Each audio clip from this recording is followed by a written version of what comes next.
सच्चिदानंद भगवान की जय। गीता जी के दूसरे अध्याय के 23वें और 24वें मंत्र के अर्थ करेंगे आज हम।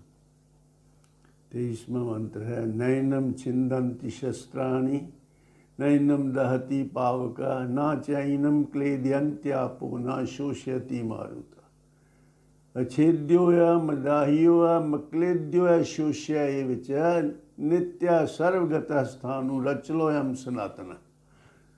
ये आत्मा जो है, भगवान आत्मा के बारे में बता रहे हैं अर्जुन को कि क्योंकि तू आत्मा है, इसलिए आत्मा के जो गुण हैं, आत्मा का जो गुण धर्म है, जो क्वालिटीज़ हैं, वो सुन। आत्मा अच्छेद्यो है, आत्मा को कोई चीज़ छेदन नहीं कर सकती। नैनम छिन्दन्ति शस्त्राणि, कोई शस्त्र इसको छेद नहीं सकता। नैनम दहति पावका न चैनम क्लेद्यन्त्यो न शोष्यति मारुता, इसको शस्त्र छेद नहीं सकता कोई, इसको अग्नि जला नहीं सकती, इसको पानी गीला नहीं कर सकता। पानी से ये नुकसान आत्मा को कोई नहीं हो सकता, और वायु इसको सुखा नहीं सकती। यानी कोई भी जो एलिमेंट है, ये देखो जो नाश के भी सारे साधन हैं वो भी इन 5 एलिमेंट से ही तो बने हुए हैं। पृथ्वी, जल, अग्नि, वायु, आकाश, इन्हीं चीज़ों से ही सारे नाश के साधन भी बने हैं। और कोई भी एलिमेंट कोई नुकसान नहीं कर सकता आत्मा को। कारण ये कि कोई जो सूक्ष्म है, सूक्ष्म को उससे जो नहीं सूक्ष्म वो ही उसको काट सकता है।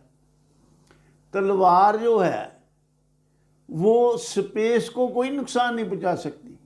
स्पेस मीन्स खाली जगह। आकाश में तलवारें चलाते जाओ, को आकाश कट सकता है? नहीं कट सकता।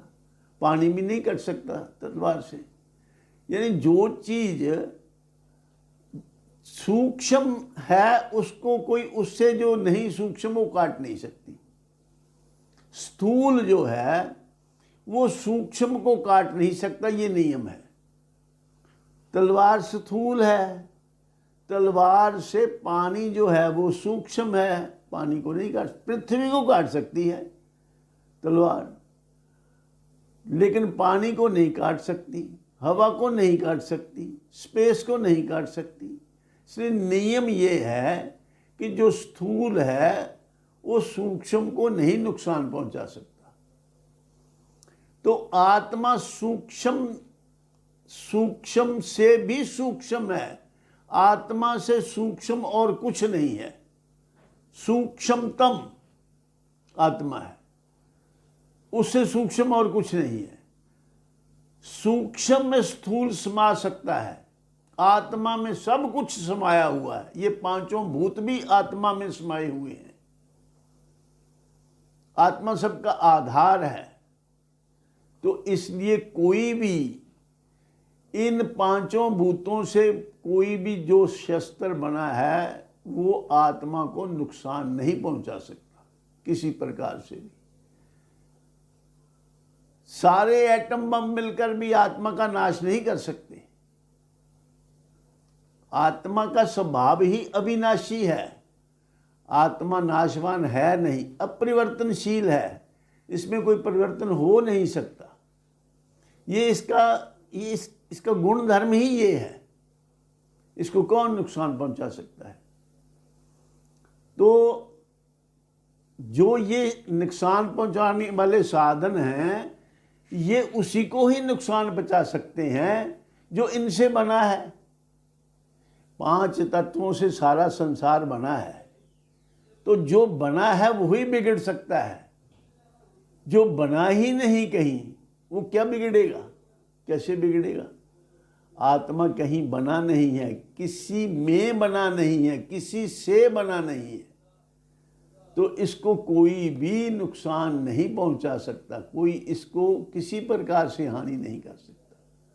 हानि नहीं तत्वज्ञ की होवे अनुसमान, 84 लाख जीव जो मिलकर बके तूफान, मिलकर बके तूफान न बल कुछ पाछे राखें, जो जो नहीं कहना पुनि सोई सोई बाखें।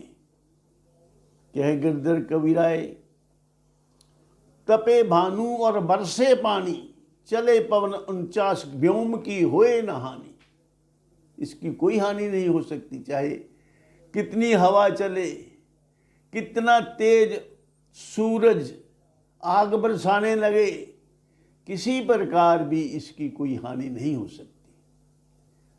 अमर है तू आत्मा, मारे से मर सकता नहीं, शस्त्र या हथियार तेरा नाश कर सकता नहीं, अग्नि जला सकती नहीं, पानी गला सकता नहीं, वायु सुखा सकता नहीं, और पवन मिल 49 भी तुझको हिला सकता नहीं। कोई तेरा किसी प्रकार भी तेरा कोई नुकसान नहीं कर सकता, तुझ में कोई परिवर्तन आ ही नहीं सकता। तू अपरिवर्तनशील तत्व है। सत्य की परिभाषा ही ये है, सदा रहे जो एक रस, अपरिवर्तनशील, निर्विकार, परिवर्तित है। परिवर्तनशील वो है जो माया का विकार है, परिवर्तित है स्थिर नहीं, माया चल स्वीकार। जो माया से उपजे पदार्थ हैं वही परिवर्तनशील हैं। ये माया से परे है, ये बना हुआ नहीं है, ये जन्मा हुआ नहीं है, ये सदैव से है, सदैव के लिए है। ना ये किसी स्थान पर बना है, ना ये किसी समय बना है, ना ये किसी चीज में बना है, ना ही किसी चीज से बना है। ये एटर्नल है, इसका ना आदि है ना अंत है। तो ऐसे आत्मा के नाश से तू क्यों डर रहा है? क्योंकि इसका नाश पॉसिबल ही नहीं है। तू खामखा डर रहा है कि मैं मर जाऊंगा। तू अपने आप को शरीर समझता है, सामने वाले जो हैं जिनसे लड़ाई करनी है उनको भी शरीर समझता है, इसलिए तू डर रहा है। जबकि ना तू शरीर है ना सामने वाले शरीर हैं।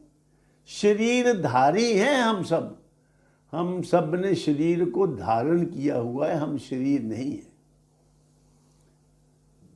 इसलिए ये समझकर, ये जानकर तू किसी चीज का शोक ना कर, मरने मारने का ख्याल दिमाग से निकाल दे।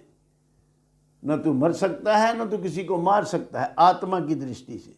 शरीर की दृष्टि से न तू बच सकता है, ना वो बच सकते हैं जिनका तू चिंता कर रहा है। ये समझ कर भगवान ने, देखो, अगर आत्मा गीला हो जाता, गीला होने का उसमें गुण होता, तो अपने शरीर में हमें महसूस होता कि हम शरीर में आत्मा, हम यानी आत्मा शरीर में रहते हैं। तो हमें कभी गीलापन महसूस हुआ है खून से या किसी से, या पसीने से या खून से या पानी से हम गीलापन महसूस करते हैं कभी? अंदर नहीं। ये हड्डियां जो हैं ये क्या चुभती हैं आत्मा को? नहीं। तो अंदर जो आत्मा है उसको कोई नुकसान नहीं हो रहा, बाहर आत्मा है उसको भी कोई नुकसान नहीं कर सकता। और जो चीज़ कहीं बनी है वही तो बिगड़ेगी, जो चीज़ कहीं जन्मी है, कभी जन्म किसी का हुआ तभी तो मरेगा। जो जन्मता है वही मरता है, जो बनता है वही बिगड़ता है।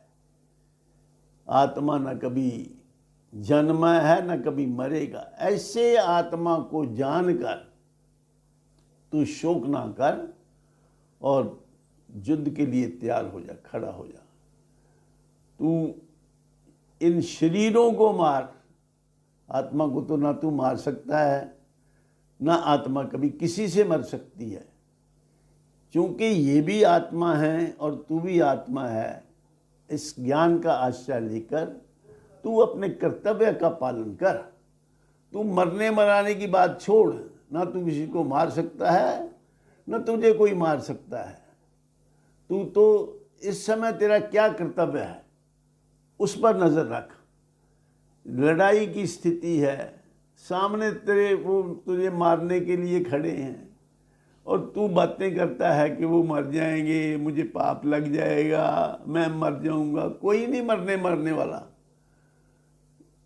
आत्मा की दृष्टि से ना कोई मारता है ना मरता है।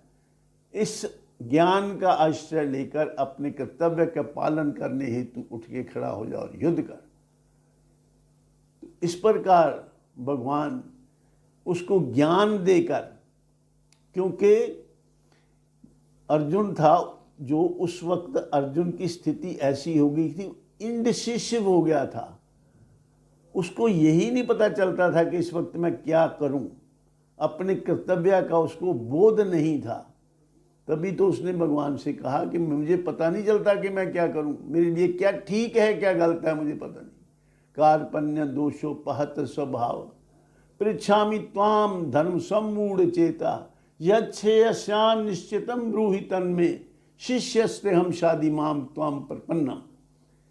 मैं तुमको गुरु रूप में स्वीकार करता हूँ, मैं तुम्हारा शिष्य हूँ। मुझे क्या करना चाहिए, मेरा क्या धर्म है, क्या मेरे लिए श्रेयस्कर है, मुझे इस बात का ज्ञान नहीं। मैं आपकी शरण में हूँ, मैं आपका शिष्य हूँ। मुझे क्या, मेरा इस वक्त क्या कर्तव्य है, इसका मुझे इसका ज्ञान दीजिए, इसकी शिक्षा दीजिए।